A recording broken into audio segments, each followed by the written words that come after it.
And I kept thinking, it's like when my career starts, like what will I be really doing? What will I?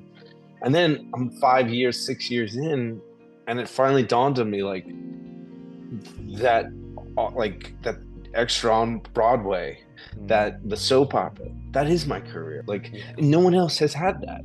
And like to love that aspect of myself, all the pieces that I've done, stuff I'm proud or not proud of, it's still my career. And like it's so important because I think so many people think of like ahead and out there and like far away from themselves in the future when they're not spending the time now here to invest here, like you said, watering your own grass.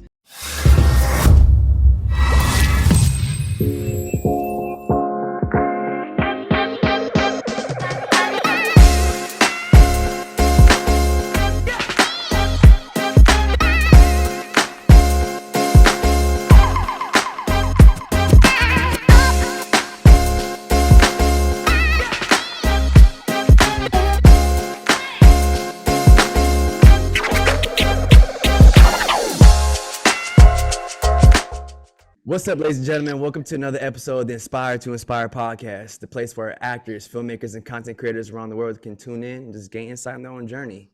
On today's episode, man, I'm so excited for this guest because honestly, this has to be considered one of the most consistent working people in the business. I had an opportunity to work with them on the film Roadhouse as well. And I'm not gonna lie, man. I got the opportunity to work with you, man. Hey, but I appreciate you. I'm really exciting. I just want to first off say, Dom, man, like you have been a really bright beacon of light in my life when I met you. Thank you, it was really unbelievable. You have just an energy that I don't know. I gravitated to you so easily, and it was nice. It was just nice to have that around in the world. And like, I mean, you bring such a bright light, and the fact that you're talented. Son of a bitch. This is supposed to be your intro. Billy Magnussen, ladies and gentlemen. Billy Magnussen. What's up? I got mad love for you, my guy. I appreciate you, man. You know what, dude? Like at the end of the day, I know like attracts like, you know, and the thing that I really appreciate about you, bro, is like, I remember when you first came on set, right? It was late at night. We were on the Roadhouse set. I hadn't even met you yet, bro. Next thing you know, you come on set with the camera. What's up, y'all? I'm Billy, flicking everybody up, like just over here coordinating everybody to just move around. I was like, yo, this guy's energy is dope. And I even realized, like, I never met you before. So I was like, oh, this is Billy. Like, oh, man. And then just from there, that's the guy. You've been consistent. No, it's because there's two people that I heard a lot about when I first got on set. And I didn't know you guys personally, but it was Catfish and it was you. I'm glad to be in the same boat as Catfish. I like that. You know what I'm saying? So I remember when I got on set, I kept hearing a lot about Catfish and Billy, and I was like, "Who's Catfish and who's Billy?" I was like, "I know they're partners, but I haven't met them yet." You know, but bro, just to kind of give people a little more insight, yo, guys. When I say that Billy is one of the most consistent working people in the business, you know, let's just say that we got done doing Roadhouse in end of October, and since then we did. This man has had 3 deadline reports come out, okay, and which all led to nothing. All led to nothing. No, bro, because you it was dope, man. You're getting your first directorial debut for your film The Ridge. I'm proud of you. Yes. I remember when you were just showing me the video pitch deck in your hotel room. You're like, yo, this is what we're going to be doing. I think it's got picked up. As soon as we get done filming, I see the deadline report come out. I'm like, let's go. Manifest, you know? That's preparation. Yeah. And bro. Well, it's funny. Like, I think the conversation is worth talking about, like, deadline and stuff. You know, actually having work come out. Like, again, I've noticed a lot about this industry. It's all talk and show and like all, you know, this is happening. And like a deadline article isn't a project. It's just propaganda or like whatever you want to call it. It's like advertising. Like, I don't think it really exists till you're there shooting it. So again, I'm still on an uphill battle with all the projects. So. That's real. You know, but the beautiful aspect of it though is the fact that like you can see the momentum growing, you know. So the fact that you're already moving the needle forward. 20 years trying to grow. I know. But what I'm saying is like now you're seeing things come to fruition, because I know a lot of great projects, man, it takes time. Like the movie Babylon that just came out, that dude had that for 15 years, you know? Yeah. Projects like even Avatar, James Cameron has had that for over like 15, 20 years and just took time to develop it to where exactly we needed to go, you know? But now outside of that, bro, you just booked another pilot, the franchise.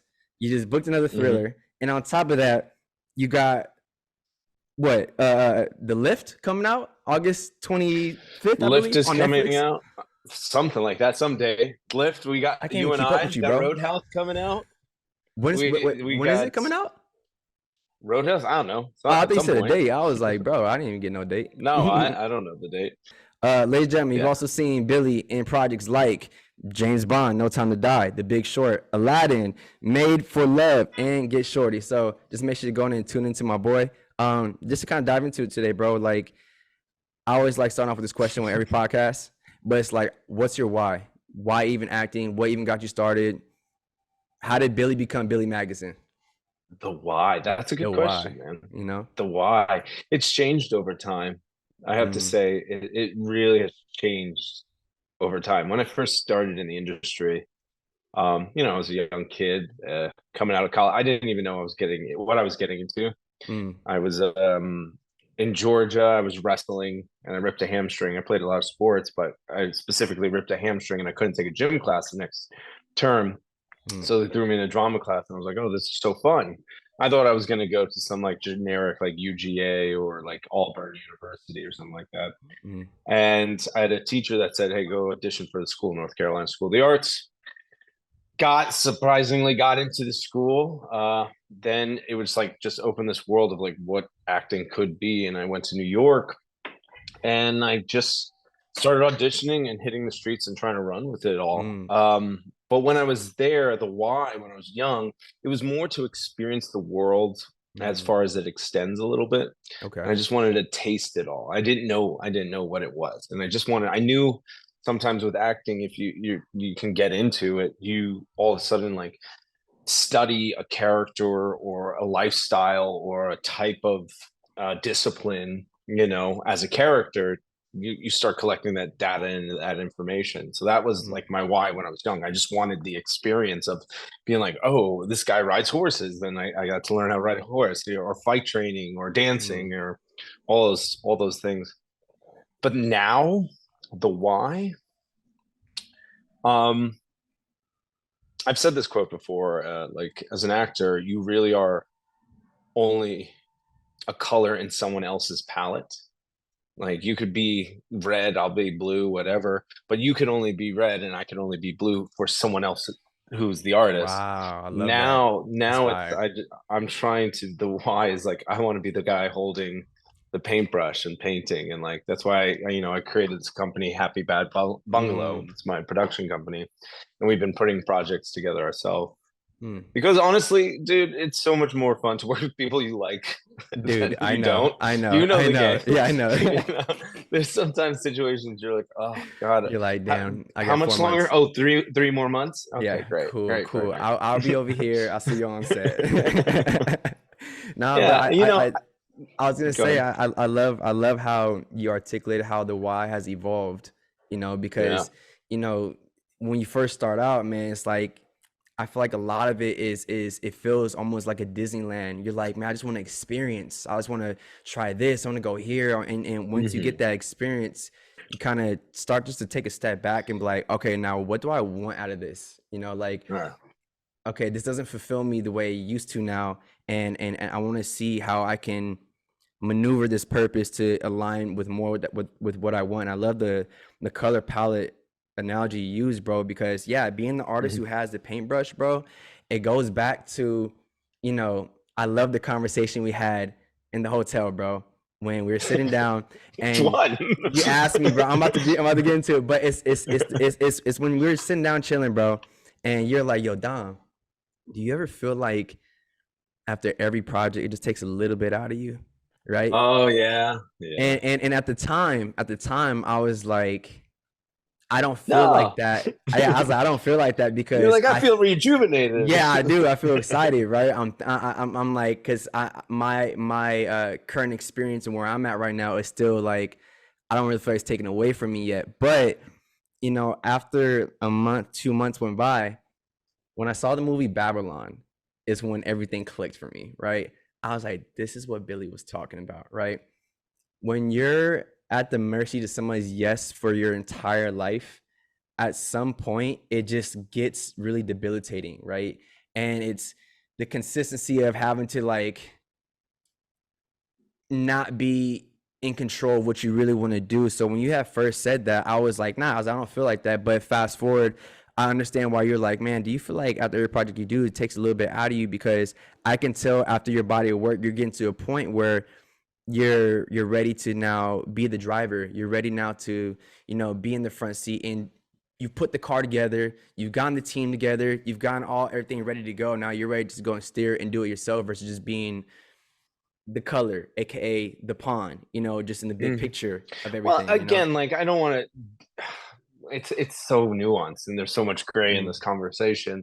Because, like, yeah, there is a quality about being at the mercy to the project, and you are a piece of that project. Yes, it doesn't, you know, a piece that is kind of grows it and makes it, yeah, it makes it important. So I don't want to like negate that in there, but I think a little bit, in a sense, when I was saying like it takes a little bit, a project takes a little piece of you every time.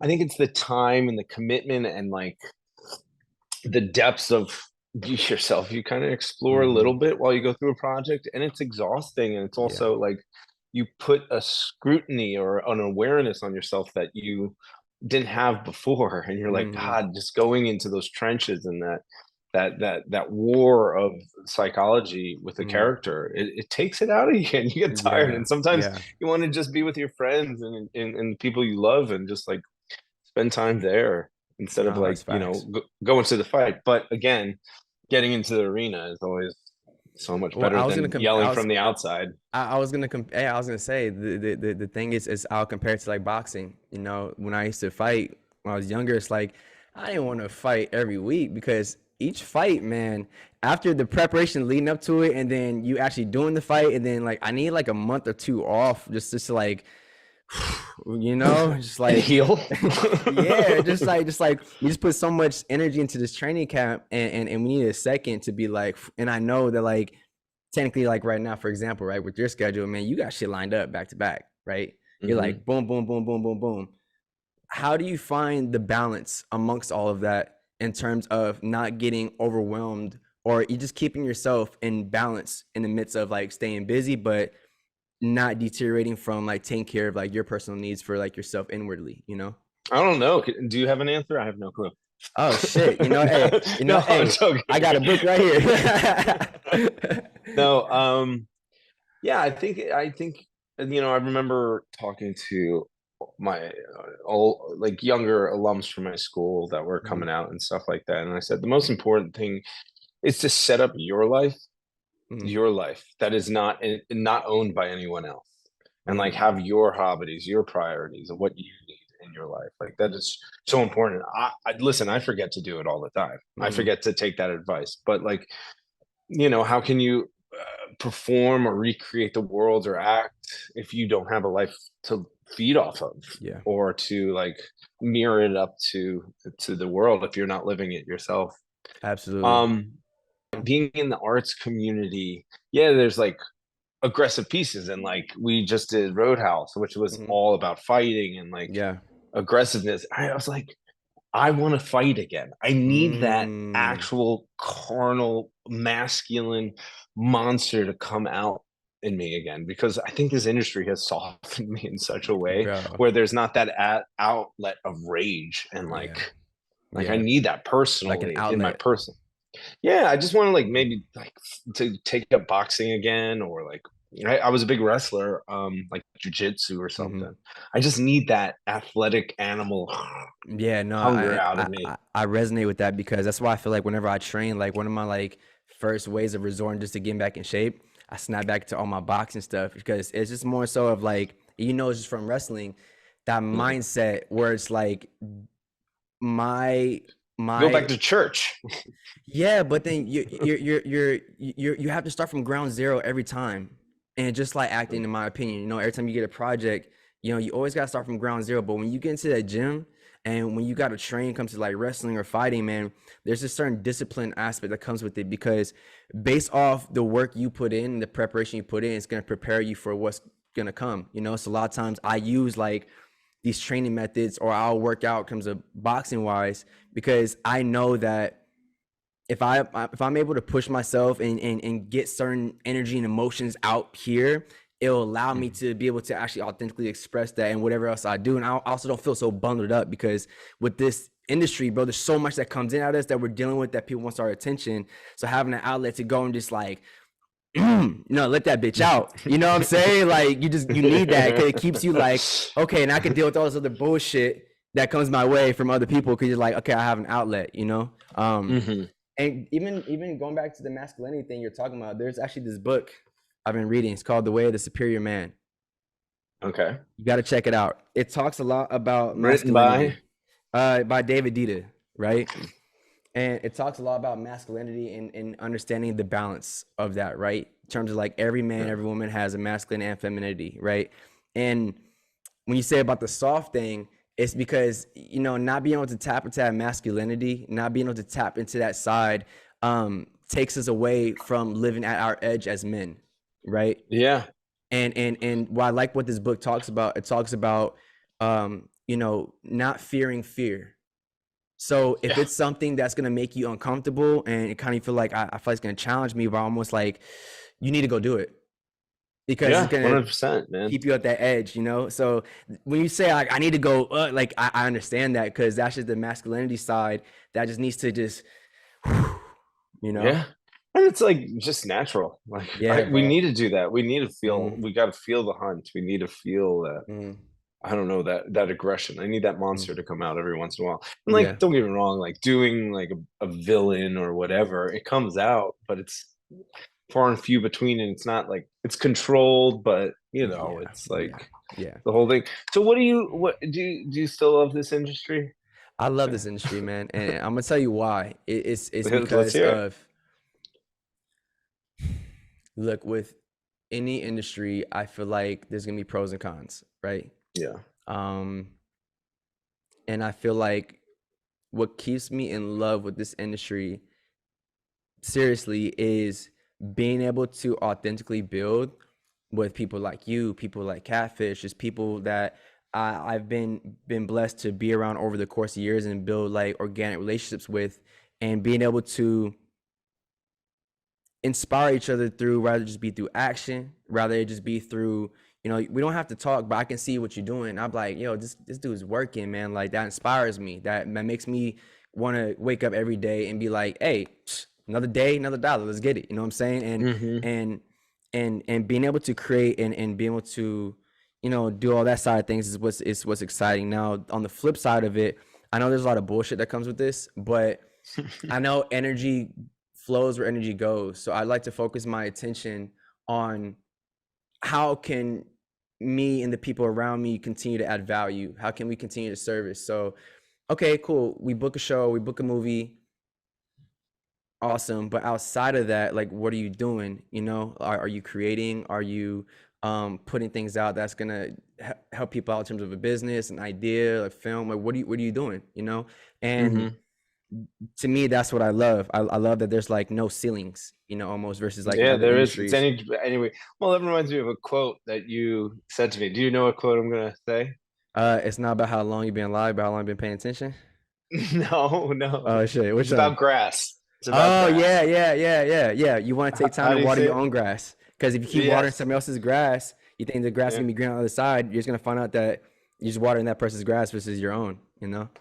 Yeah, exactly. I loved that thing. I was like, oh yeah, invest in what you got, like what you have around you. Yeah, you know what I'm saying? It's that was inspiring to me. That's what I'm saying, man. Like you, since I met you, you've been like inspiring to me. Bro, and I appreciate it. I appreciate you, bro, because that's what Inspire to Inspire is, bro. It's like I remember getting to a point where it's like, you know, you have family, you have friends that I know that you naturally inspire just because of what you do, bro. Right?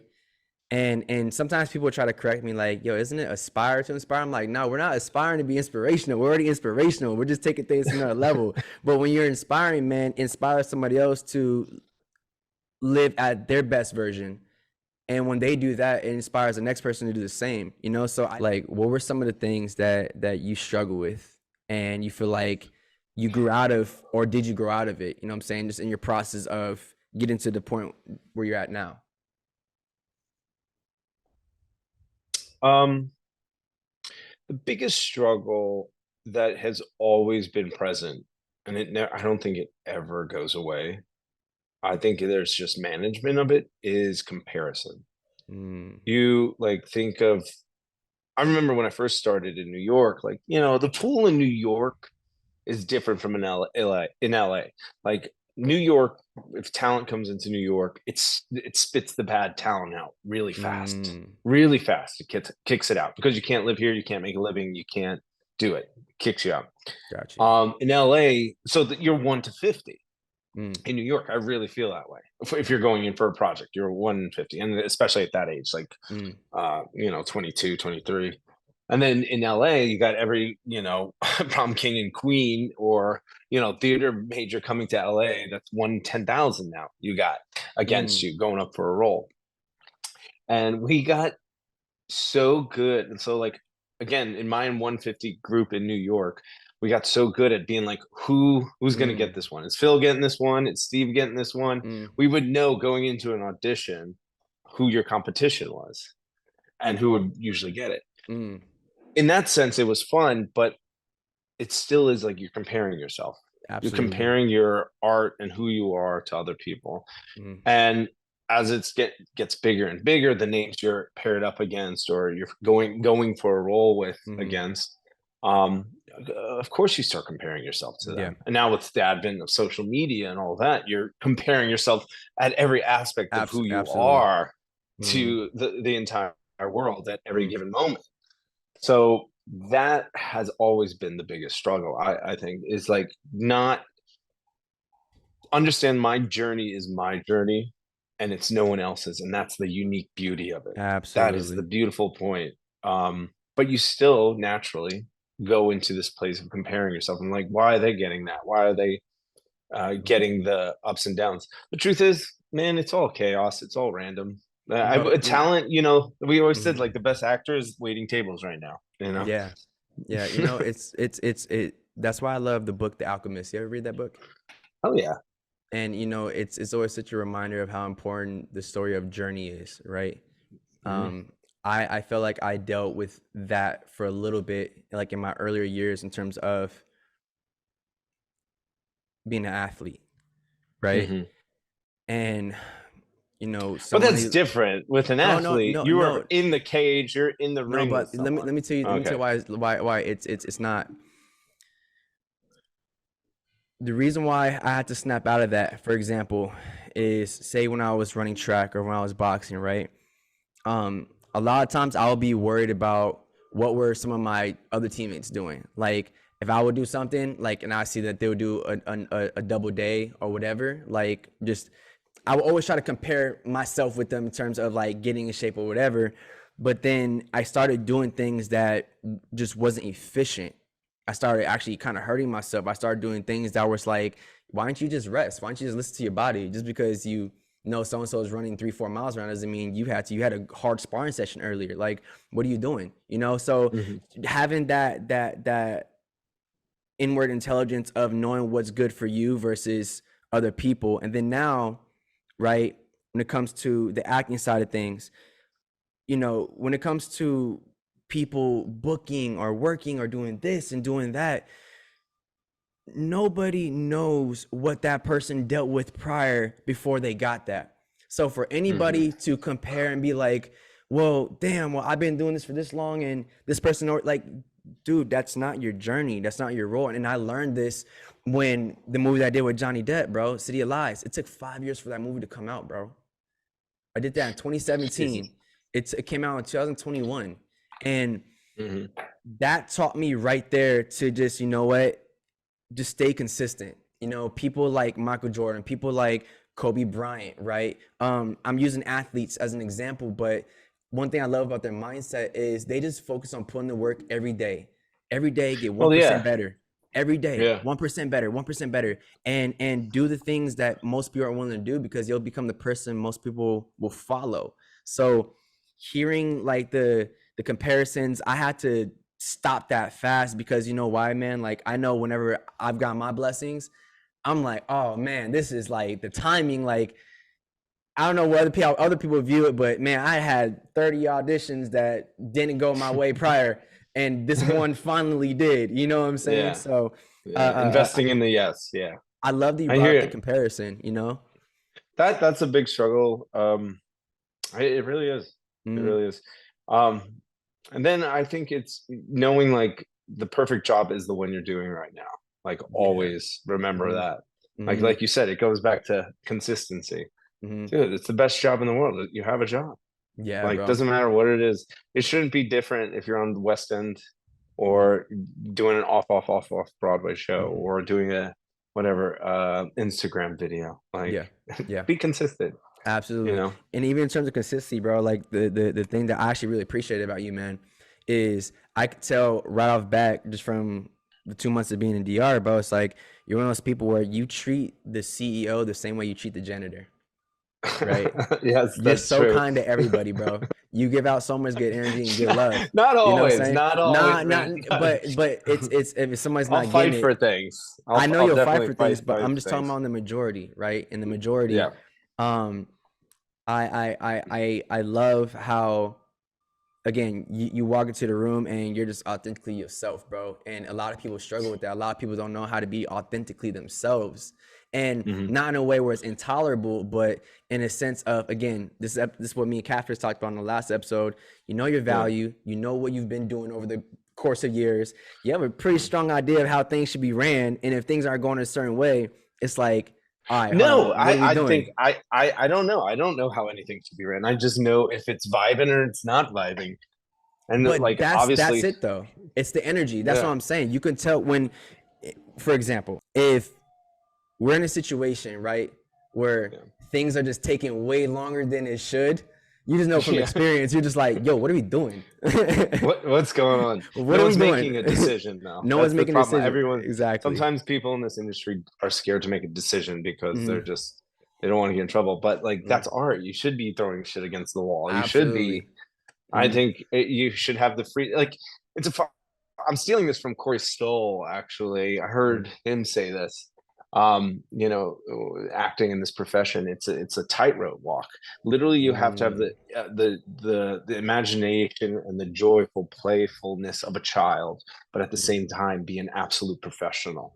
And that balance, like, you have to like literally be so free and jovial, not even jovial, but like to create and imagine, but at the same time so structured and knowing like how everything operates. Yeah, it's really weird. And that's like, that's why I don't think a lot of people can do this. It is a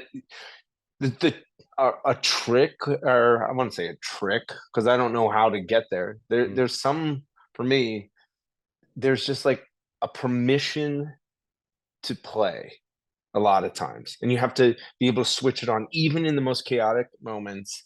That's that action. You have to give yourself permission to play.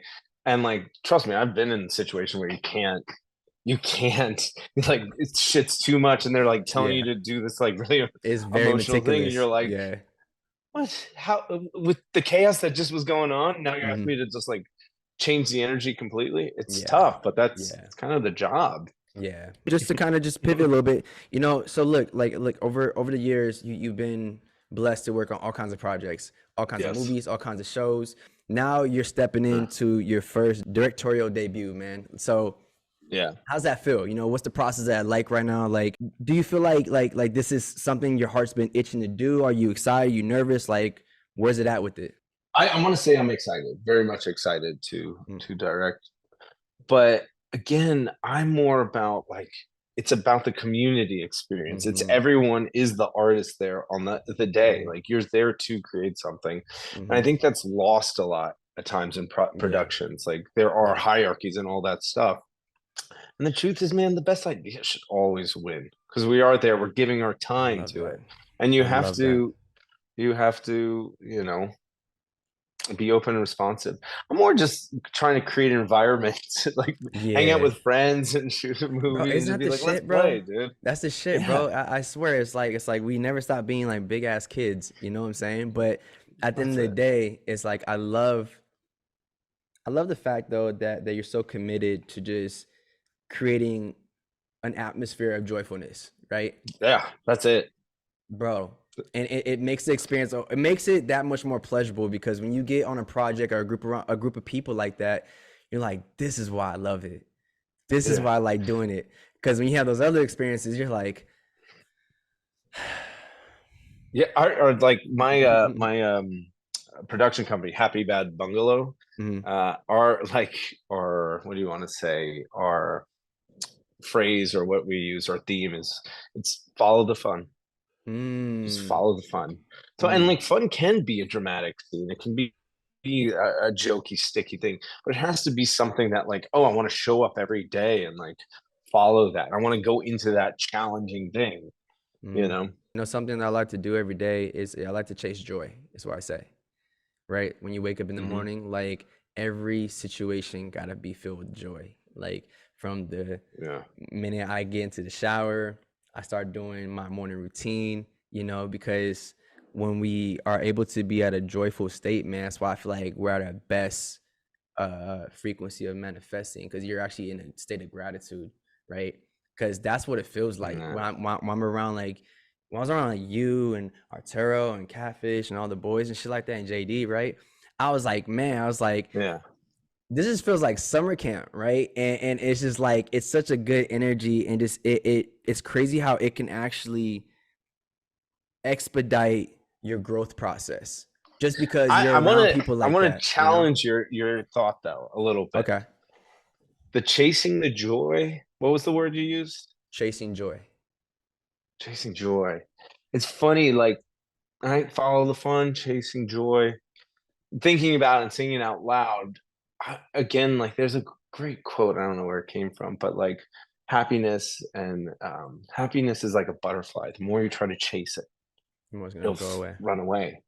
But if you sit and let it come to you, it's there. And I think that's like the experience we had in DR, was that you just realize that you're there and you're committing to the world that's around you, and the joy just naturally shows up that way.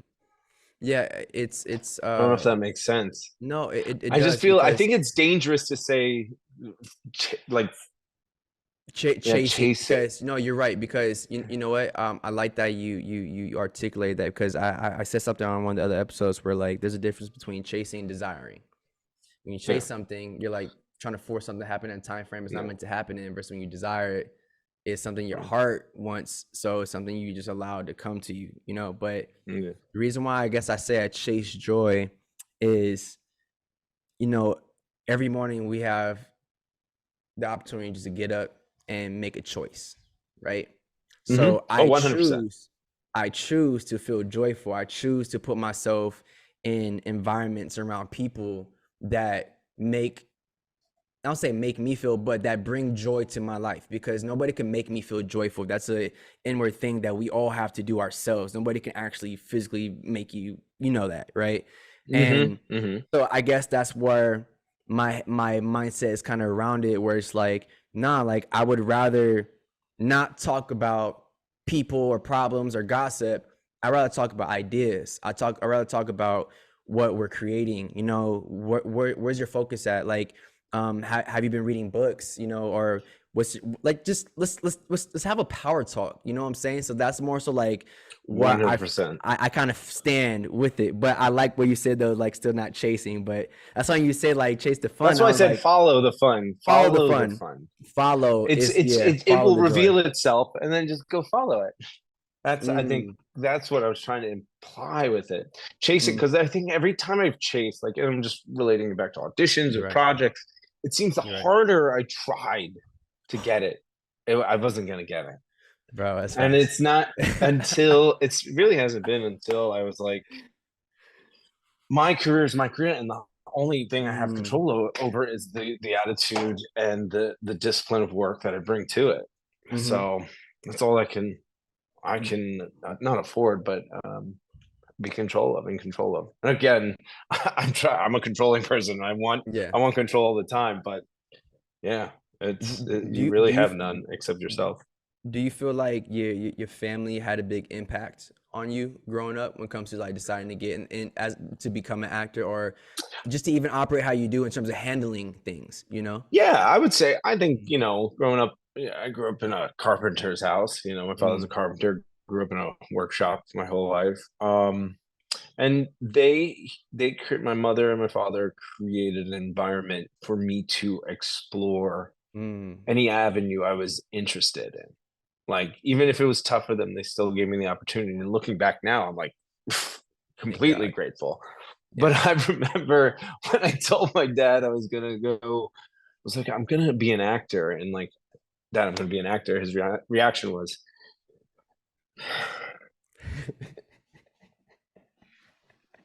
"Good luck. Good luck." No way. It was, but he had to take a beat for himself, and then he was in full support of it. That's awesome. Yeah.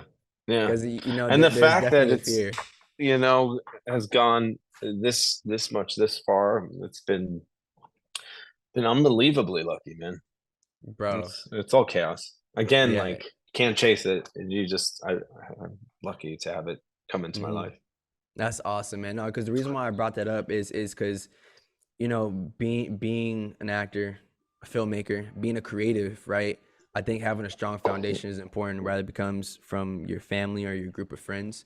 So I always like to explore why people are the way they are, because again, you're so authentically yourself, bro, but there's a confidence in the way that you operate, in a sense of like, I could tell, like, because I feel like this is why, like, I resonate with you, right? Like, you're really about purpose, bro. You're like, bro, like, I got it. My soul, my heart is itching me to do this. So I'm going to do this by any means. And that's that. Yeah. It's crazy. I think it helps that I was not brought up in the industry or brought any, like, no one in my family has anything to do with it. Again, blue collar family, you just work hard. Those were like the qualities that were ingrained in me. And I think not dealing with the bullshit outside, like, can't tell you, I have to tell you the truth. Like, ever since I've stepped away from like Hollywood, quote unquote, it feels so good. Like, the game of that, there's a difference between the craft of that we do and then the business of what we do. And there's a lot of business I'm seeing on this other end, which needs to be done, but it doesn't have to be played in the fictitious world that's created out there. I don't know, man. It's become such a game in itself. You know what? That's why I felt a little reluctant leaving DR when we were talking about, because I was like, bro, as soon as I go out to LA, we know what comes with it. What comes with it. It's like inevitable. You're out here, and it's just, and for me, like, I spend a lot of time here in my place just creating, and try to keep myself separate as much as I can in terms of in a healthy way, and go out when I need to. But for example, my family, my mom is from Germany, but I'm Black Lebanese in Germany, right? My mom's from Germany, my dad's from Ohio. I thought you also were Egyptian, dude. I'm Lebanese, yeah. I'm Black Lebanese. But I got Egyptian, technically Lebanese and Egyptian, like, they share the same bloodlines. You know what I'm saying? So if I look at my 23andMe, it says Egyptian too. But you just said, if I go to Egypt, you got the hookup. Oh, I do. So you're good. Anytime you need to go, that is. I've been holding on to this one, dude. Less. Say less. But I was gonna say, fuck. That, you just threw me over. That was so funny. Sorry. But I did. Expect a call when I go there. I was gonna say. So look. With my mom being from Europe, my dad being from Ohio, they moved to LA, had me out here. I grew up out here in LA, right? But the past 2 years, they just 2 years ago, they just recently moved out of LA, and I can truthfully say I've never seen him so happy in my life. And it was interesting to see how just getting out the rat race can just remove so much pressure off an individual. And my family, like my parents are going on all kinds of dates and traveling. They're doing all kinds of stuff together now. But you know, I think that even me myself, I'm getting to a point where like I don't know if I want to be in LA for the rest of my life the way I used to feel, because things are so different now. You know, everything's done through self-tape. Everything is mostly done online anyway. I know even when we were filming, when you were busy, you were having Zoom meetings. We were like, "Where's Billy?" He's like, "Oh, another Zoom meeting." I was like, "Oh," and then seeing all the stuff that comes out, I'm like, "Oh, it makes sense." You know what I'm saying? I'm like, this guy is fucking working nonstop, like shit. But I just was so curious to see like if you were the only one in your family that decided to take this route, or if you did have inspirations growing up, because I grew up in a family of like entertainment, so it wasn't like foreign to me, you know. But for you, you was like, nah, like blue collar parents. I'm done working. I'm done working in the carpenter shop. The amount of times I've shot myself with a nail gun, it's too many times. Yeah, no, you know, again, I think it's still goes back to I was just following the fun a lot, kind of my whole life. Yeah, and seeing where it led, and like really just investing in what it for what it is, and like it has given me so I've seen the world because of this industry. I can't complain about that. I've met amazing people. I've learned incredible skills. You know, it's like I'm a master of none, but what's the other part of it? But a jack of all trades. Jack of all trades, yeah. I was gonna ask you this, bro. What's up? Okay, so be honest. I'm about to be mad honest. Let's go. How much longer do you see yourself being in this business? Do you feel like you want to do this for the rest of your life until like you just hit the stone, or you know, do you see yourself ever doing more than just outside of acting and filmmaking? You know. But yeah, I think you know. I realized. Oh, I remember what I wanted to talk to you about. Go ahead, bring it up. Well, no, that's a good question, but sorry, I'm writing down. Yes. Do I see? I really actually love acting. I really love it. Yeah. It's like, again, it's something you would do for free. They pay you to wait. That's like the old Michael Caine thing or something. Yeah, I don't think I'll ever be done with it. I'm not a fan of like the social media and like that like putting myself out there a lot in that way. Because there's something that I have to keep for myself. I respect which is myself. You know, I don't want people access to me. If I want to put myself out there, I want it to be in a project or something, and this specific like piece of art, not me. It's mine. You know. But yeah, I don't see a reason to ever stop, but I don't think I'm going to be playing the game that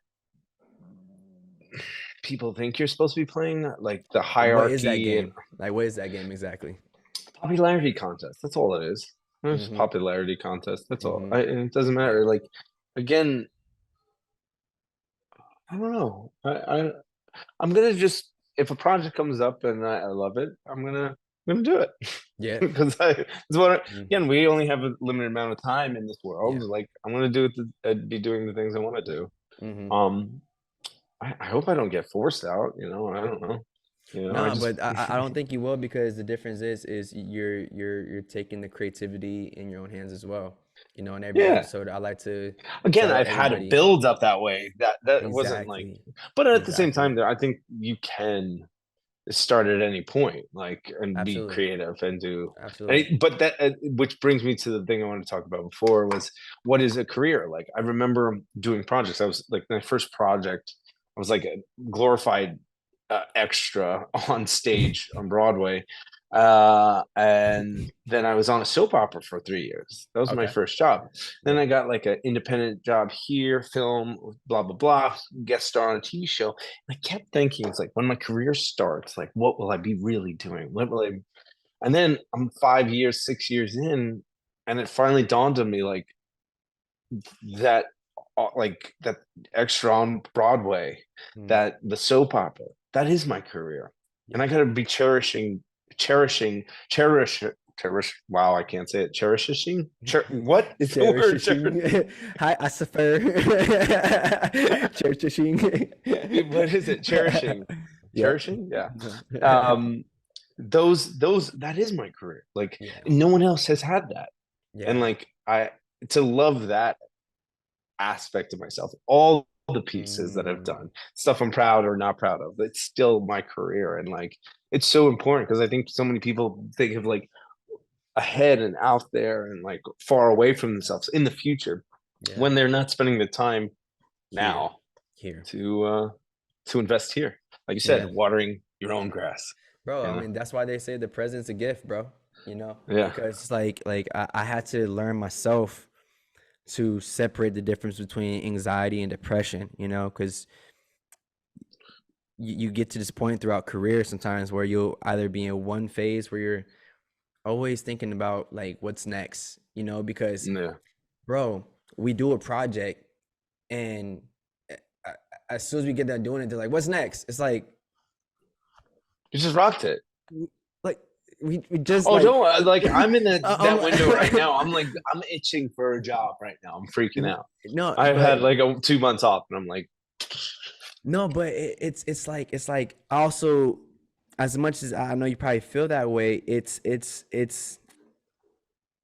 cool to still see how you're keeping yourself productive and focused by even work on your own stuff, because I feel like that's what helps people stay like instead of boom, you know what I'm saying? Because you're like, bro, like I'm not working, I'm not doing anything, like I got shit, like no, but you're like, okay, because I feel you, like, you know, I was like, I feel you.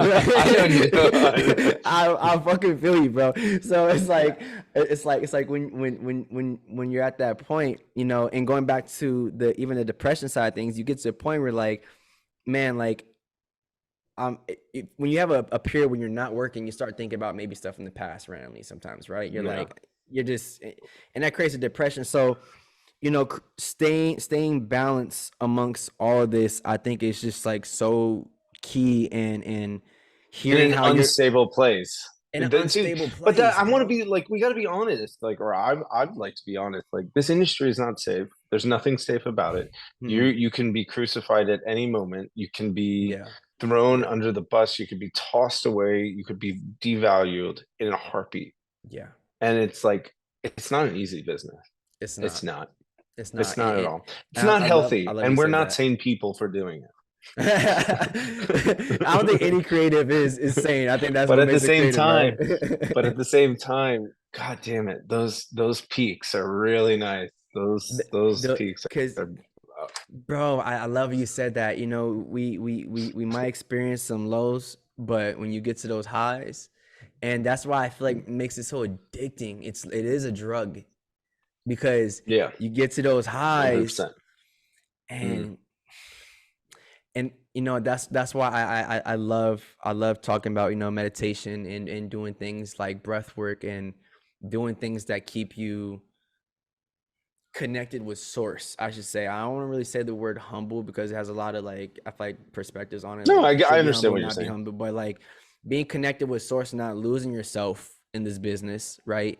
And being able to stay connected with your source allows you to be able to, again, deal with a lot of this shit. You know what I'm saying? And when I say like this shit, because I know sometimes it's always like, well, what's the shit? What's the shit? It's just more so like putting yourself in a headspace. No, it's your value. Like, your value of who you are is on the chopping block every day in every capacity. The way you look, the way you act, the way you sound, what projects you do. It's always on the chopping block, and it's scary. And the truth is, it is. But you go back to that question, like, will I be in this industry forever? I would act. I would love to act for, you know, till the day I go. But that's not my life. You have to have that source, that thing that's yours. Yeah. And for you, do you meditate? Do you do breath work? Like, what do you do to keep yourself like connected to that journal? source, you know? I journal a lot. You do? You know what? You were journaling so much in DR, bro. Actually, I do remember that. Every time I was on the beach, every time I see you, Journaling. Well, it's a conversation to really work something out in my head. You know, look, I am very glad that I've become more in touch with my quote unquote emotions or feelings and stuff like that. Because like it wasn't taught to me really, the generation before me didn't really teach us that. You know, we had to really come to it and confront ourselves, which was really nice. But again, like there's a part of me that's like, still you have to, even with all your feelings and your emotions, you still have to take accountability for yourself. Accountability is a key word. And also, also people make mistakes, man. Yeah. Like no one's perfect. That's okay. That's okay. It's okay. Bro, and I love that you said that. Bro, people make mistakes and no one's perfect. And at the end of the day, it's like, I said this on another episode too, but it's like, bro, never lie to yourself. You can lie to everybody else, but the only person who's not going to believe your excuses is you, right? So if you're having things emotionally you need to deal with, actually deal with them.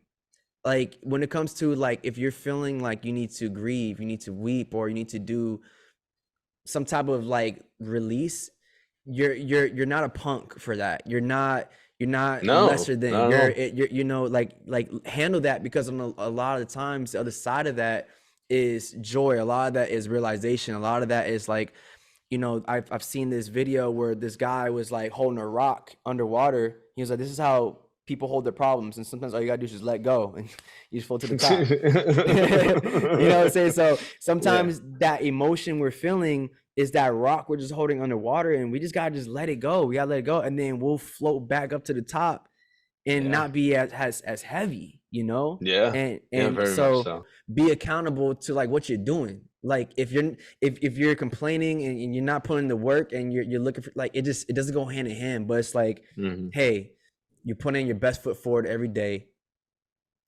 You have a solid intention on what you want to do in terms of like fulfilling your purpose in your own way.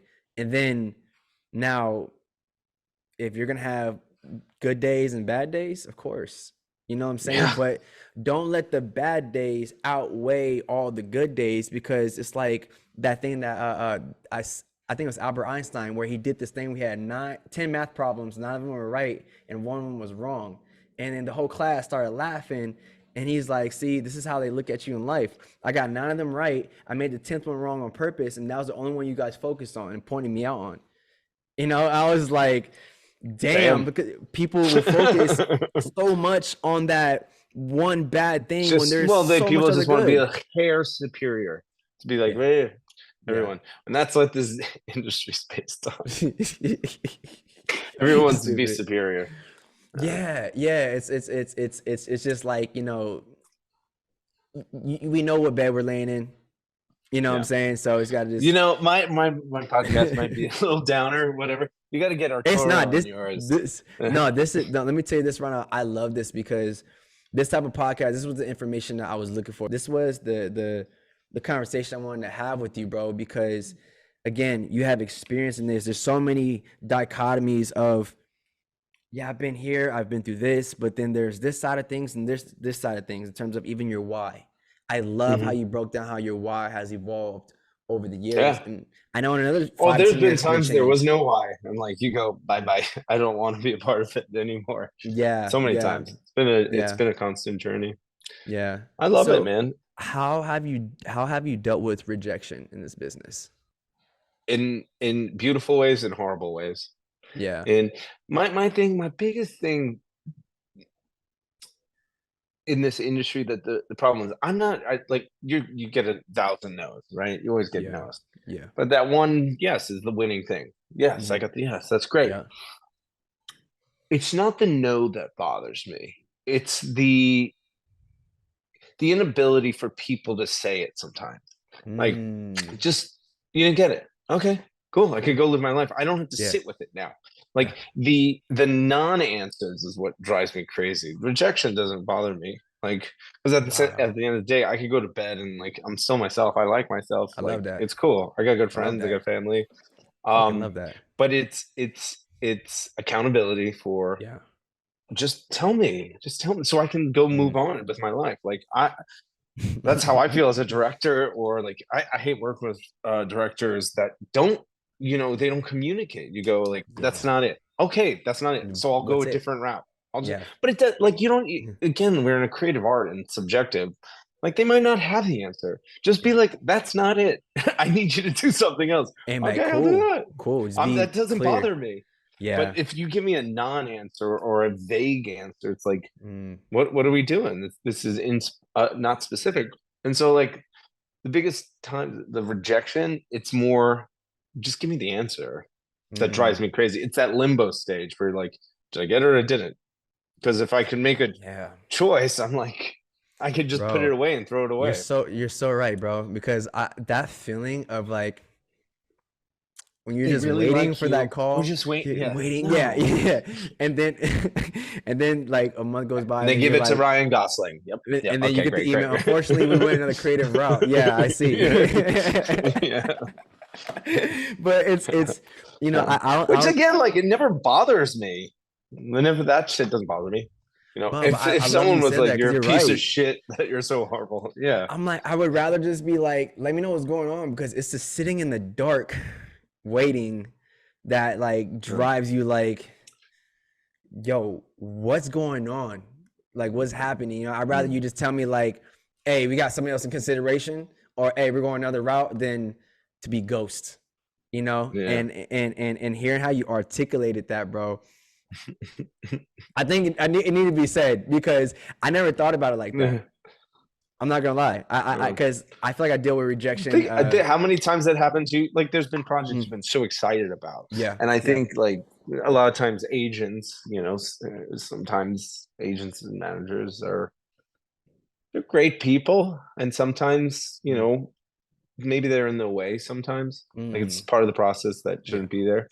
Yeah, finding the right team. And I love mine, but same yeah, you have to find your right team. You have to find your right team. But they're scared to communicate the, like, quote unquote bad news that you didn't get it. But you're like, that's okay. It's news. I can move on with my life. Yeah, I'm not gonna lie. I'm actually really thankful that my team keeps it a buck with me. You know, they're like, hey, you're in consideration or you're not. Like, and I like everybody's on the same island, because that was something I struggled with my I feel like my first team. Like, I was blessed to have a great first agent and like starting out in my management, but I didn't feel like everybody was on the same island. And there's a lot of times where I would go out for stuff, bro, and I'm not hearing anything back at all. And I'm like, can I just get told at least I didn't get it, versus just being in the ethers somewhere? Which is even crazier, that I give you money. I give my agent the money. You give your agent money. They technically work for you. And there's this myth, I think young artists get messed up, that, like, they're not in control. But the truth is, once you claim or proclaim that you're an artist, you're an artist. Like, you can do it now, or now's a great time to do it, because, like I said, I kept thinking my career was going to start. It wasn't until I was like, oh, I am an artist. That, like, I owned my career. I owned it. It was mine. And, like, that's the same thing with agents and managers. Is like, they're great. Like, you're a team and you work together. And if it doesn't suffice with what you're trying to achieve, move on. You gotta make the adjustment. And I had to do the same thing. Now my team, I love it. I even go to Coachella with my manager. You know what I'm saying? So it's like it's such a good vibe, bro. It's like the energy is like exactly you're like, Coachella, let's go, bro. Are you a Burning Man guy? Nah. It's a little bit too out there for me. It's a little too. I couldn't do it. I mean, like people love posting EDCs. Photos about it. Yeah, it's just. Wait, I can't take a shower for 2 weeks. No. That's what it is, bro. I'm like, if I go to festival, I like being able to go and clean up after and try and get ready. Like, I like that process, you know. Yeah. But don't get me wrong, I'll go camping all the time and take a bath in like a river, but the desert, no thanks. It's not the vibe. And I want to go back to where I love though what you said though about, again, just make sure that have people on your team, bro, where it's like, at least just keep it honest, you know, because I feel like the ones that have hurt the most were the ones where I saw like the testing deals. You know, when you get a testing deal, you get the contract, you see the offer, you see everything, you're like, all right. And if it doesn't go your way, you're like, I was so close to that. Who gives a fuck, man? No, it was never your job. That's but that's it right there. That's the sauce.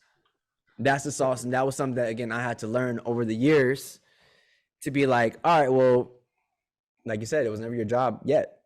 You didn't sign a contract. I've definitely made this mistake in my latter part of the career where I just took a job because I wanted to work and didn't wait for the right one. And then I was now stuck in a job where a better job, or I shouldn't say better job, but an opportunity that was, really something big for me. I couldn't do it because I was just more focused in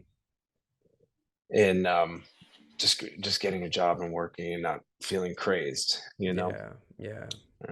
I've made that mistake a few times. It's like, again, when do you claim your value or what you're worth or whatever? You see that test deal, and the truth is, would you feel good signing up for something for 7 years that you're like gonna half-ass? I don't know. Yeah, I've made the wrong choice before. Yeah, and I appreciate you sharing that, because I remember Steve Howey from Shameless. One of the things I love that he has said to my friend Devin Bagby and I, who's on Ray Donovan at a party, but he was like, one of the biggest things that you can learn how to just get better at and stay in this industry is no. I know people say that, but I'm always like, sometimes you don't know when to, because you're like, okay, well, if you get, like, for example, if you get a 7-season deal and that's the thing that's on the table and that's on the offer, and you ain't got anything else on the table, looks really good. It looks really good. And you see that pay rate grow every season. You see what you're getting per episode, filming 10 to 20 episodes. You're like, oh, okay, but I'm gonna name drop. I was doing a project with Meryl Streep, and she expressed that, like, every project she's like, I'll never work again. This is my last project. I don't know if I'll ever get hired again. Damn. And like, yeah, I think it's like a thing that you can't escape. But again, what kind of artist do you want to be? What do you want to fight for? Exactly. And I feel like the ones who end up making longevity wise are actually the ones who actually create their own shit. Yeah. So you create your own shit. You're working, because here's the thing, you're working on a bunch of projects, but you create your own shit and you create and do something that you feel like you haven't had the opportunity to do. It's just gonna open up a whole new set of doors for you, bro. Like, I can't wait for you to put out the Ridge. Like, whenever that's done, bro. I can't either. I know you're waiting. I know, but like, even when you first showed me the deck, bro, like, I was like, this dude, Billy put energy and time to look at this shit, bro. Like, this is like, I'm excited to see that. Thanks, what that turns into, man, because the shit ain't easy. People gotta understand. No, like, you're putting the dance culture movie together, right? Yeah, it's a series. Yeah, series. Sorry. Yeah, me and my dad, man, called Crossing the Line. So let's go, baby. You know what I'm saying? Made a lot of those adjustments on the deck. Guess what? We also filmed the video pitch deck now as well. Already done, being edited as we speak. That's good. And I always tell, I was like, yo, when I got back from LA, I was like, guys, this is what we need to do ASAP, okay? My boy Billy showed me this deck. Y'all see this report on Deadline? Yeah, it's moving forward. So we got to do this. Yeah. Man, hey, I just want to say thank you so much for coming on the podcast today, man. Dude, I love you, Dom. I send all my love to you.